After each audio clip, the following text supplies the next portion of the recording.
Learn more on BBC Bitesize. I'm Jean and this is Carol. And welcome to BBC Bitesize English Language. Today, we're tackling something that confuses a lot of students: structure. Not just students, but sometimes adults. But it shouldn't confuse you. Don't worry. Structure is just how writers organise their story and their ideas. And once you know what to look for, you'll spot structural choices everywhere. Pen and paper time. Let's start with the basics. Jean, what actually is structure? Well, if the plot tells you what happens, structure tells you when and how events are organised and revealed. It's not just big picture stuff either. There's two levels to structure that we want you to think about. First, there's narrative structure, how the whole plot or argument is laid out overall. And then there is sentence level structure. Are the sentences long and flowing or short and punchy? Or indeed, are they mixed up? Exactly. The order and way events are revealed have a massive effect on how you understand and respond to the story. Now, some writers like to go in chronological order. So they start at the beginning and they move straight through in that order. A goes to B, goes to C, goes to D, and so on. Which makes sense, but others start in the middle of the action. That's called in medias res. That's not because it starts at M rather than A. But look, imagine a story like Shakespeare's Romeo and Juliet. Scenes don't often start with backstory. They start with the characters already arguing and already tense. That creates a sense of urgency and pace right from line one. The audience is already in the thick of it. And then some stories don't go in order at all. These are called non-linear narratives. They jump around in time using flashbacks or flash forwards, or sometimes even both. Like in A Christmas Carol. Dickens uses flashbacks to show Scrooge's past and flash forwards to show possible futures. That structure lets us see how Scrooge's present actions might affect his future. And if you need a bit more structure in your life, head over to the BBC Bitesize website. Very good. Here's where it gets interesting: structural shifts. A structural shift is when the writer deliberately changes how they present ideas, setting, or emotions. These shifts guide your response as a reader. They're not accidents, they're choices. You'll be able to spot them from paragraph to paragraph, or even within a single sentence. The most common structural shifts: shifts in focus, shifts in tone or mood, and shifts in setting. Now, let's break down shifts in focus. That's where the writer might start with a whole crowd before suddenly zooming in on just one person. That narrows your attention. You're no longer looking at the group. You're locked onto that individual. That's like a camera lens zooming in. It's when the writer is directing you where to look.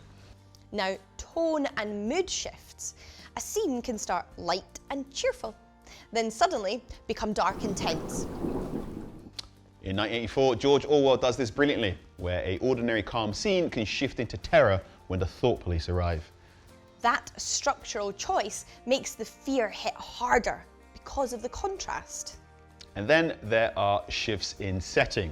So imagine moving from a big grand mansion to a tiny cramped flat, or from a battlefield to a peaceful home. The physical environment changes, and so does the atmosphere the reader feels. So, how do you actually go about spotting these shifts? Pay attention. Well, paragraph breaks are a good clue. They often mark a new idea, a scene change, or a shift in focus.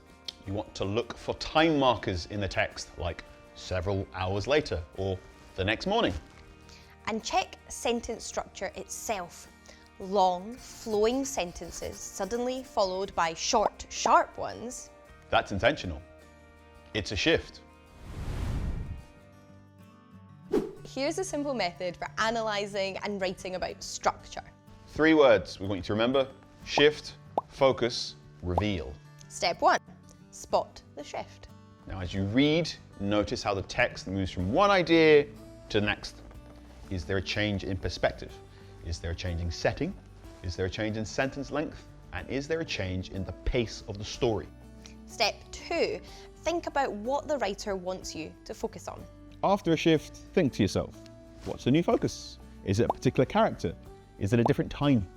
Is the atmosphere now tense instead of calm, or indeed calm instead of tense?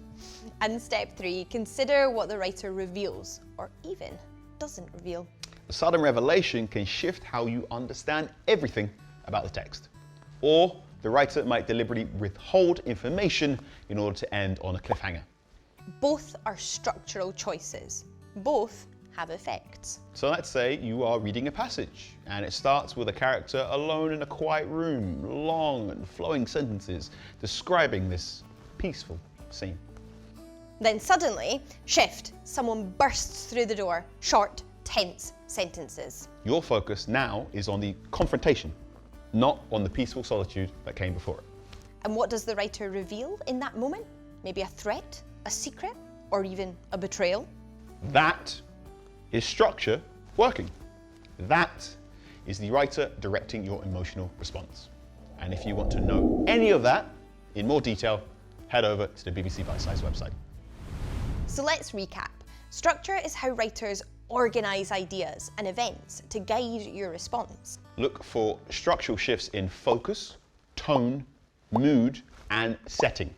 And when you analyse, use the method shift, focus, reveal.